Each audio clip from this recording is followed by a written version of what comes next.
We all crave freedom, right? The freedom to do what we want when we want. We think it means no rules, no schedule, just pure spontaneous living. But what if I told you that this version of freedom is a trap? An illusion that keeps you stuck, while true freedom, the kind that lets you build the life you actually dream of, is found on the other side of something we often resist: discipline. Let's talk about Daniel. Fresh out of college, Daniel embraced what he thought was freedom. No more 8 a.m. classes, no more deadlines, no more professors breathing down his neck. His days were a blur of late nights, sleeping in, video games, and aimless scrolling. For a few weeks, it felt amazing. He was the master of his own time. But soon, a quiet frustration started to creep in. He'd see his friends posting about their new jobs, their first promotions, their exciting new projects. Meanwhile, Daniel felt like he was running in place. The wake-up call came on a Tuesday. He had a big interview for a marketing assistant role, a real foot-in-the-door opportunity. He'd stayed up until 3 a.m. binge-watching a new series, telling himself, "I'll be fine." But when his 7 a.m. alarm blared, he hit snooze. Then again, and again. He finally jolted awake at 8:45 a.m. The interview was at 9. Panic set in. He threw on clothes, didn't have time to shower, and raced out the door, only to get stuck in traffic. He arrived 30 minutes late, flustered and unprepared. He bombed the interview. That evening, staring at his rejection email, the frustration wasn't quiet anymore. It was a deafening roar. His freedom had cost him a future. Feeling lost, Daniel reached out to his mentor, a successful entrepreneur named Marcus, who had always offered him guidance. He walked into Marcus's clean, organized office, feeling like a complete failure. He explained his situation, how he felt stuck in a loop of procrastination and regret. Marcus listened patiently, then leaned back in his chair. "You know, Daniel," he began, "this reminds me of my early 20s. After I dropped out of my first business venture, I was devastated. I thought, that's it, I'll just work a simple job, no stress. For a whole year, I worked as a bartender. I had cash, I had my nights free, I had what I thought was freedom. But I was miserable. My dream of building something, of creating, was just sitting there, gathering dust.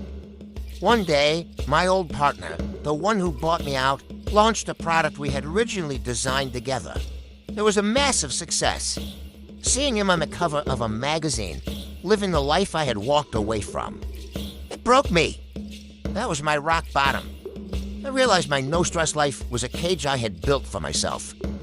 The next day, I started waking up at 5 a.m. to write a new business plan before my bartending shift. It was brutal. But that discipline, that structure, was my escape hatch. Marcus's story hit Daniel hard. It wasn't about being perfect. It was about starting. Marcus gave him a challenge. For the next 30 days, just do 3 things. 1, wake up at 6 a.m. every single day, no exceptions. 2, spend the first hour of the day working on a skill coding, graphic design, writing, anything. 3, no phone or video games until after 5 p.m. The first week was pure hell. The 6 a.m. alarm felt like a physical assault. Daniel's whole body would scream for more sleep. He'd lie there, bargaining with himself, his mind inventing a dozen excuses. But then he'd remember Marcus's story, the image of that magazine cover. He'd force his feet onto the cold floor. He'd sit at his desk, bleary-eyed, trying to learn web design from online tutorials. His phone, sitting across the room, was like a siren calling to him, promising the easy comfort of scrolling. There was one morning, about 2 weeks in, where he almost gave up. He had a headache, he was tired, and a friend was texting him about a late-night hangout. He picked up his phone, ready to text back, "I'm done with this." But then he saw his reflection in the dark screen. He saw the same tired, frustrated person from the day he bombed his interview. He remembered Marcus's words. Discipline is the escape hatch. He put the phone down and got back to work. Slowly, things began to shift. Waking up at 6 a.m. got easier. The first hour of focused work started to feel productive, even energizing. By the end of the 30 days, he had built a simple but functional personal portfolio website. It wasn't just a website, it was a trophy. A symbol of his first real victory over himself. A few months later, feeling more confident, Daniel started looking for freelance web design gigs. He landed his first client, a small local bakery that needed a new website. He was ecstatic. But the project was way harder than he expected. The client had a very specific vision and kept changing her mind. The feedback was constant. Can we make the font bigger? No, smaller. Can we change this photo? Let's try a different color. Daniel spent nights wrestling with code, fixing bugs he didn't know how to fix, and fighting the urge to tell the client it was impossible. He felt that old frustration creeping back, but this time was different. He had a system. He woke up early, tackled the hardest problems first, communicated clearly with the client, and didn't let setbacks derail him. After 3 long weeks, he sent the final version. The client's reply came an hour later. It just said, "It's perfect. I absolutely love it." Thank you so much. Reading those words, Daniel felt a surge of pride and accomplishment so profound it almost brought tears to his eyes. It wasn't just about the money he earned. It was about seeing a difficult project through to the end. He had taken chaos and, through his own structured effort, created something of value.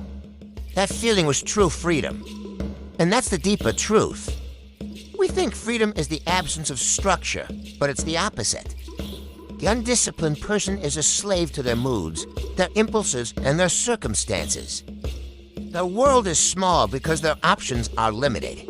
The disciplined person, however, builds a ladder out of their daily habits. Each run waking up early, learning a skill, finishing a task lifts them higher. It creates options. The option to quit a job they hate. The option to start a business. The option to travel. The option to build the exact life they want. Think about the greatest athletes, artists, and entrepreneurs. They are the most disciplined people on the planet. The freedom to perform at the highest level is forged in the fire of thousands of hours of repetitive, structured, and often grueling practice. Discipline isn't punishment. It is the chisel you use to carve your ideal self out of the round marble of potential. So what's your 30-day challenge? What's the one small, disciplined act you can start today that will build the ladder to your freedom? Thanks for watching. If this story resonated with you, hit that like button and subscribe for more content to help you build a better life.